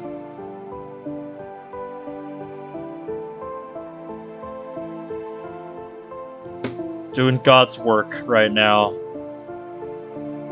At this point, I can now feel the coldness of my own tears softly inching their way down my cheeks. As much as I want to refuse that this is real, I can't bring myself to deny it. I slide down the wall until I'm sat on the ground, knees up and my arms tightly around me. I look towards the ground as I hear Mom and Mamoru approach. I can't bear to look anyone in the eye. Wrong bear, and you need an in. I mute as the tears start to fall faster. Anything they attempt to say is lost on me. I can't focus. Eventually, in a dry, shaken, broken voice, I speak. Monika's gone. It's a fact that I know will haunt me. My cries begin to take over. She's gone. And she's never coming back. I plunge my eyes as I bury my head in my arms, completely breaking down. Sounds of footsteps rushing toward me become blurred as my mind spirals out of control. Almost my sobbing starts to verge on screaming. I try to fill my mind with the time Monika and I shared. The fact that I'll never be able to see her again keeps forcing itself to the forefront of my head. I already knew about the first time she'd considered this. Never in a million years did I think she would go through with it. I can only find myself asking, why? What was going on back home that made her think this was her one and only option? Why didn't I notice anything wrong with her sooner? I keep telling myself that there's some way I could have prevented this. How could I if I was completely oblivious to just how much she was suffering? And now I'm on my own. I'll never get to hold her in my arms again. All my dreams and hopes for her future, I can just chuck them away now. She's gone. She's never coming back. And worst of all, I never even got the chance to say goodbye.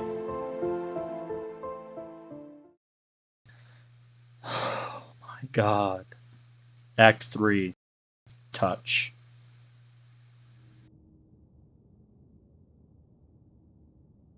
Does anybody know how long Act 3 is?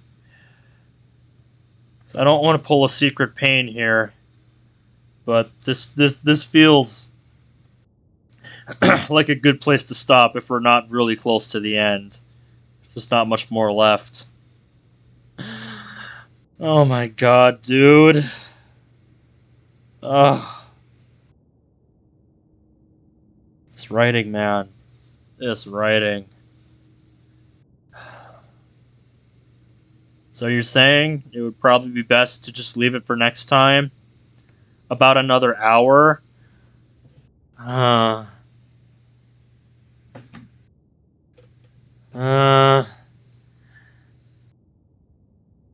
It's another hour, like at a normal reading speed, or about an hour for how long, how long I take with these things, Zach.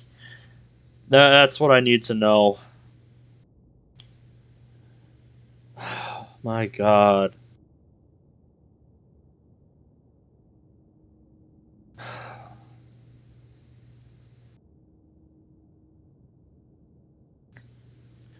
I've got to give props to the dev. Yeah, it's okay. Take your time, mate. Take your time. It's just that it's 2:30 in the morning. I still have work in 12 hours. 2 tops? Yeah. I might have to leave it here then. As much as I don't want to. Oh, God, dude.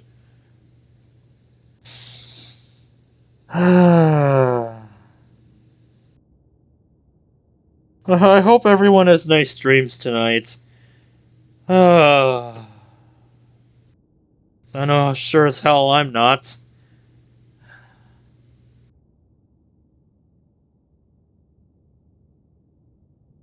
Yeah. Yeah, I see it now, Zach. I see it now.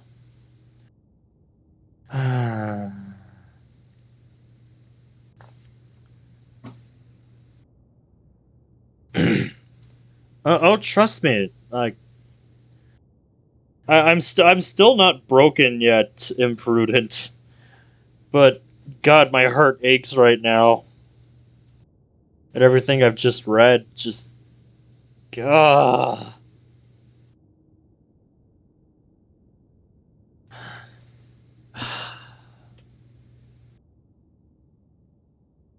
Why'd you have to do it, Mod? Why'd you have to do it?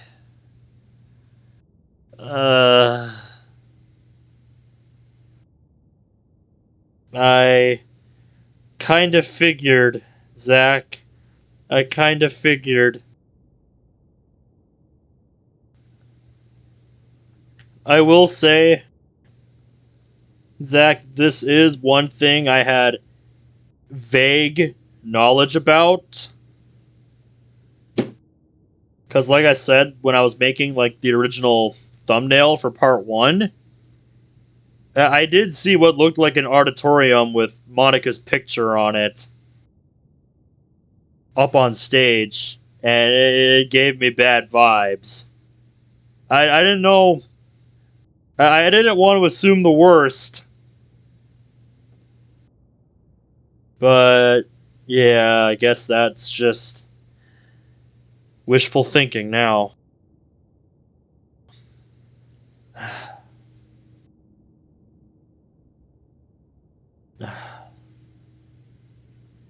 I'm sorry, man. I can't.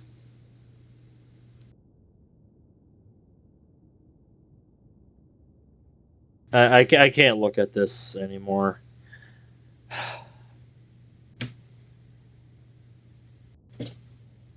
Sorry, love. I'm sorry. Wouldn't feel right to leave you in there.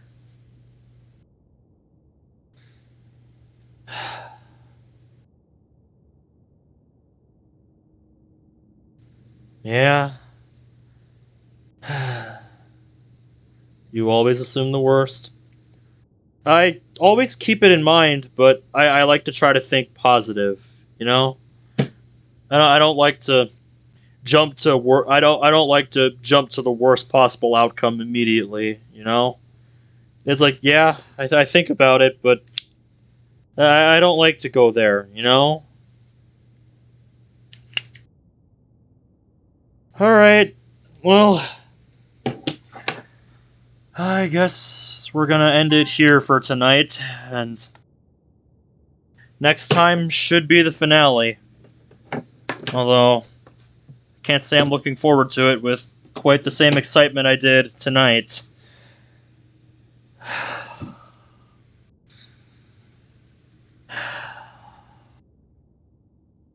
I don't even know what to say at this point. Yeah, I'm sure it does, Zach. Doesn't make it any less painful. Oh my god, man. What have I done to myself playing this? I definitely understand why people are calling this the exit music of Monika mods. Because, like, from a plot standpoint, the similarities are there. Like, I definitely see why people are making the comparison. But fuck me. The writing in this one just... God. It made that moment feel like getting hit with a ton of bricks. Oh my god. For all this mod's flaws, like I've said, I've got to give it one thing. It knows how to handle its emotional tone. This mod does not pull any punches, man. It does not hold back. Mm-hmm. Yeah, if they get somebody to fix up the grammar, I think this mod would approach... Yeah, but I think if they fixed a lot of the grammar and the typos and maybe added some more CG moments... Because I felt like that moment where we were sitting with her on the bench at sunset in the city, that deserves a CG, man. That deserves a CG. Then this would be an S tier mod for me. Alright, well, I guess that is where we're going to leave within here for now. So yeah. Yeah, I don't have much else to say. Thank you guys for watching, as always. And if you'll excuse me, I need to tend to somebody right now. So, till next time, take care.